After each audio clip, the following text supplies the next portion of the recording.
What's up, everyone? Mike with NRGcreativ, and thank you again for tuning into one of my videos for some product knowledge on some 3D prints for your seadoo skis. This is a good one.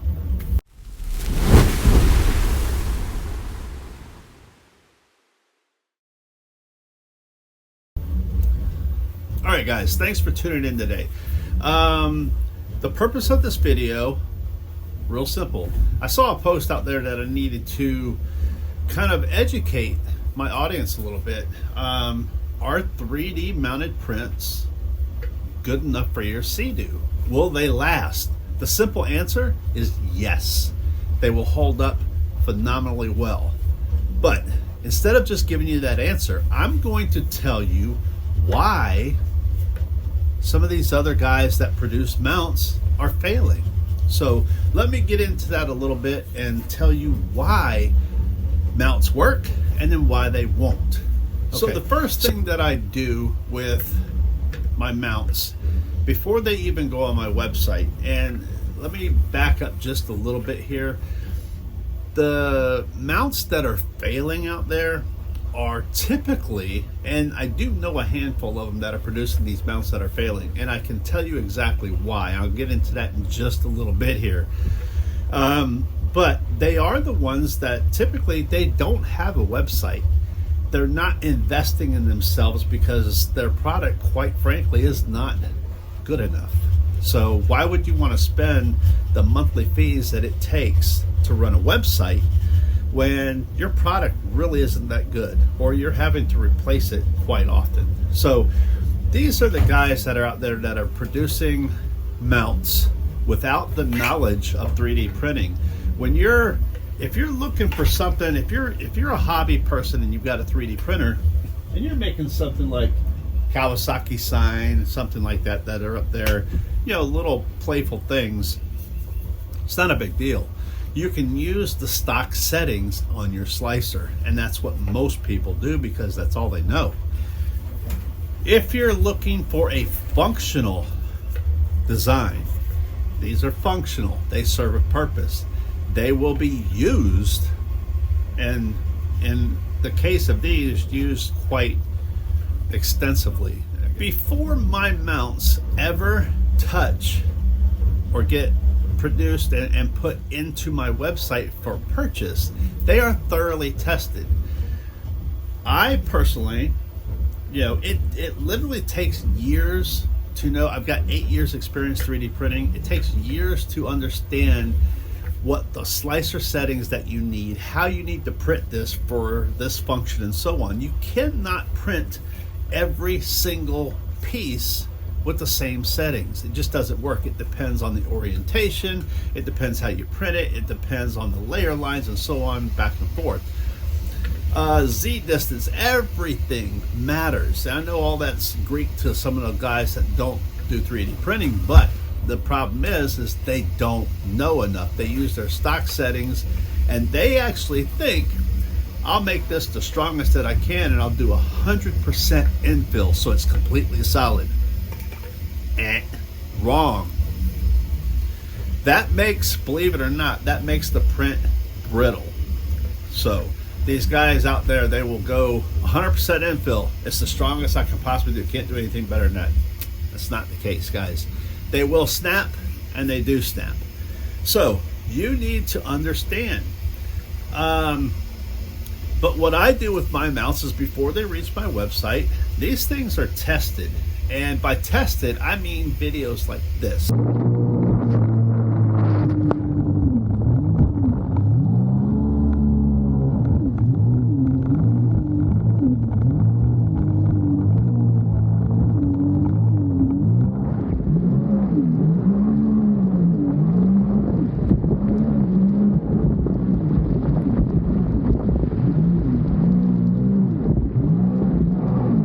I make sure that I try my best to find the failing point of every mount that I make. So there have been, take for example this one. I have not been able to break this mount. There's only one way that I've been able to break this mount. Well, two ways. two ways that I've been able to break this mount on the rear, and that is with a hammer, or that is by improperly installing it. I have done it just to do it. So, very solid. This mount here, same thing. I've never broken this mount under proper use on what it's designed for. The only way I've ever been able to break it is for an installation error. So these guys their mounts are snapping and breaking because, number one, they don't know how to print them, quite honestly. Number two, they don't test their mounts. They put them on there and they're riding rivers or lakes, nice, easy, things like that. So they don't know how that mount should be performed or how you should do it. So with my mounts, every single mount that I make, printers are noisy. Every single mount that I make, in the description of the video of the part, there are proper use, and I tell you how these things should be used. Are you going to break this mount if you're out there jumping surf? Probably. These guys don't let you know that there's any limitations to their mounts whatsoever. They just have this and they go. So you're going to take their mount, you're going to go out there and you're going to break it. Example, GoPro mounts, 360 mounts for the front of the ski. Okay, now there is I've never broken one. There's also a reason that this is straight up and down and not angled towards the front. There's also a reason why in the description of my mount, it tells you when you're running, if you're not using my selfie stick that I actually made for these, and you're using a generic one or an Insta360 stick, it tells you in there to have it while you're riding fully collapsed. These guys are out there making these things at an angle, shooting that thing towards the front of the ski, and they're extending their poles. You hit a bump, bam, that snaps off.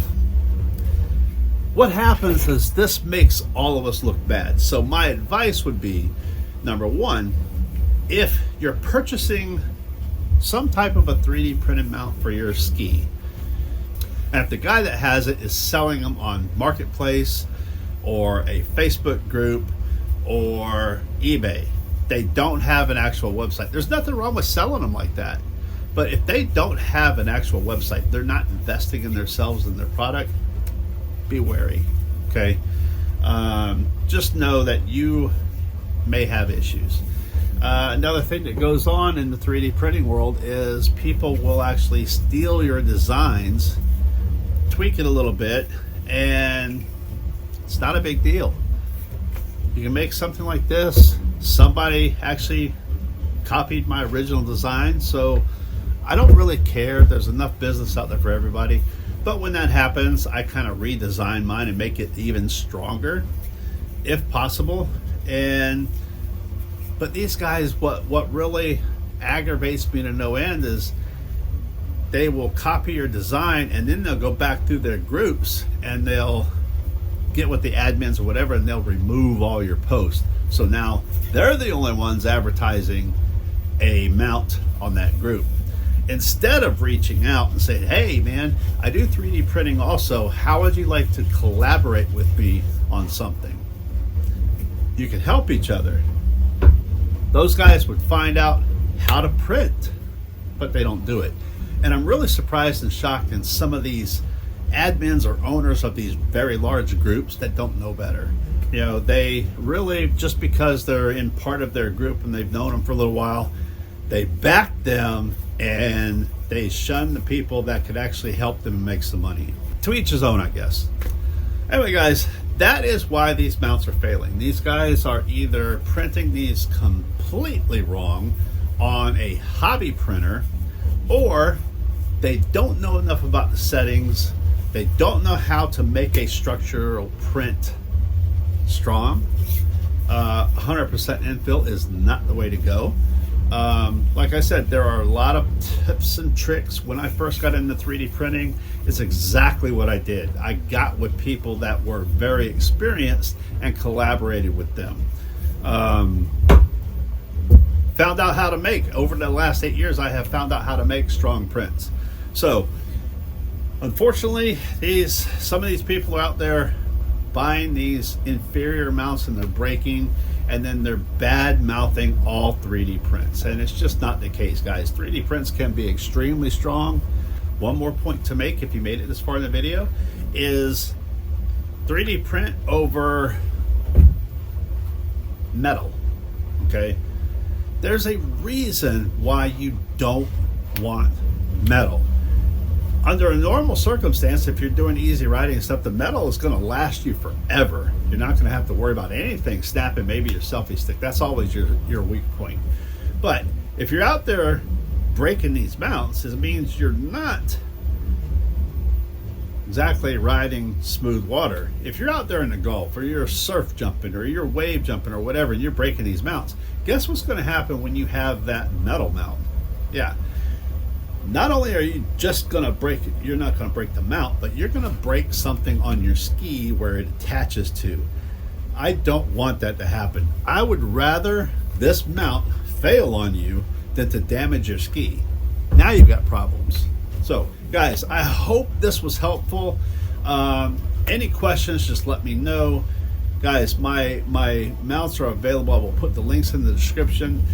Join my Facebook group, because that is the only place now that I post discounts. So I will only post them in that group only. So if you happen to come across my website or this video and so on, and you purchase, and then next week or the same day there's a discount somewhere and you don't have it, that's because you're not in that group. I don't make it public everywhere else. I only do it in that group. So join that group. The links are in the description. Guys, I will see you on the water. I look forward to it. Love to see you guys' videos with these mounts. Talk to you next time.